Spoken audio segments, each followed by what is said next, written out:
نحمده ونصلي ونسلم علی رسولہ النبی الکریم اما بعد۔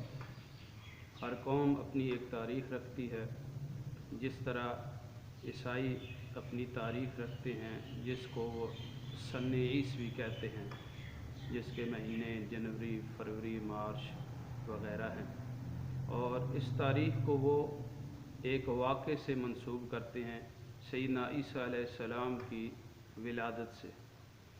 یہ الگ بات ہے کہ منسوب وہ واقعے کی طرف کرتے ہیں، لیکن پیدائش کا دن کرسمس ڈے 25 دسمبر کو مناتے ہیں۔ بہرحال ہر قوم اپنی تاریخ رکھتی ہے۔ ہندوؤں کی اپنی تاریخ ہے جس کو بکرمی کہتے ہیں، اس کے مہینے جیٹھ، ہاڑ، ساون وغیرہ۔ اسی طرح اسلام ایک مکمل دین ہے، اور اسلام کی ایک مکمل اپنی تاریخ ہے جس کو سن ہجری کہتے ہیں، اور یہ سن ہجری کی تاریخ اسلامی دنیا کو جس شخصیت نے دی ہے اس کو سیدنا عمر فاروق رضی اللہ تعالیٰ عنہ کہتے ہیں۔ آپ رضی اللہ تعالیٰ عنہ کا امت مسلمہ پہ یہ ایک بہت بڑا احسان ہے کہ آپ نے امت کو ایک اپنی تاریخ دی ہے جس کو سن ہجری کہتے ہیں۔ آپ رضی اللہ تعالیٰ عنہ کے دور خلافت میں آپ نے صحابہ کرام رضی اللہ تعالیٰ عنہم کو بلایا، اہل شورا صحابہ کو مجلس سے شورا بیٹھی اور سارے حضرات نے اپنی اپنی رائے دی، اور آپ نے فرمایا کہ اسلامی تاریخ ہماری اپنی تاریخ ہونی چاہیے۔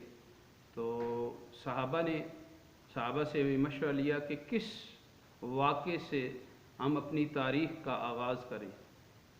تو مجلس شورا کے حضرات میں سے ہر ایک کی اپنی اپنی رائے تھی۔ بعض نے یہ فرمایا کہ ہماری تاریخ کا آغاز آقا کریم صلی اللہ علیہ وسلم کی پیدائش کے دن سے، پیدائش کے وقت سے ہونا چاہیے۔ بعض نے یہ مشورہ دیا کہ ہماری تاریخ کا آغاز آقا کریم صلی اللہ علیہ وسلم پر بعثت کے وقت سے ہونا چاہیے، جب آپ صلی اللہ علیہ وسلم کو نبوت اللہ رب العزت نے عطا فرمائی، وحی نازل ہونا شروع ہو گئی، اس واقعے سے کرنی چاہیے۔ بعض حضرات نے فرمایا کہ واقعہ معراج سے کرنی چاہیے۔ بعض نے بدر کا کہا، بعض نے احد کا، بعض نے فتح مکہ کا، بعض نے صلح حدیبیہ کا، بعض نے آپ صلی اللہ علیہ وسلم کے اس دنیا سے پردہ فرمانے کے وقت کا کہا۔ تو آخر سیدنا عمر فاروق رضی اللہ تعالیٰ عنہ نے فرمایا کہ ہماری تاریخ کا آغاز آقا کریم صلی اللہ علیہ وسلم کی ہجرت سے ہوگا، کہ یہ ہجرت ہی اسلام کی فتوحات کا، اسی کے ذریعے اللہ رب العزت نے دروازہ کھولا۔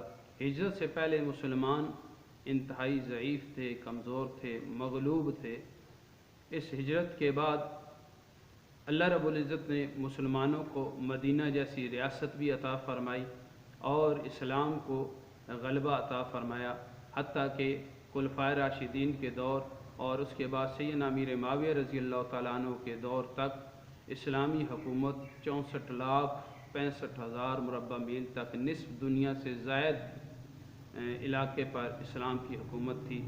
تو ہجرت کی تاریخ، ہجرت کے واقعے پر ہمارے سن ہجری کی تاریخ شروع ہوتی ہے، اور یہ سیدنا عمر فاروق رضی اللہ تعالیٰ عنہ کے مبارک دور میں یہ ایک مبارک فیصلہ ہوا کہ ان کے ذریعے سے اللہ رب العزت نے امت محمدیہ کو ایک مستقل تاریخ دی جس کو ہم سن ہجری کہتے ہیں، اور اس کے مہینے محرم، صفر، ربیع الاول، ربیع الثانی، یہ 12 مہینے ہیں۔ اس تاریخ کو یاد کرنا ہمارے لیے فرض کفایہ کی حیثیت رکھتا ہے، اور اس تاریخ سے ہمارے کئی واقعات منسوب ہیں، جن میں سے اسی سن ہجری کے پہلے مہینے کی پہلی تاریخ کو اس عظیم شخصیت کی شہادت ہے۔ اللہ رب العزت ہمیں اپنی تاریخ کو یاد رکھنے اور اس پر فخر کرنے کی توفیق عطا فرمائے۔ وما علینا الا البلاغ المبین۔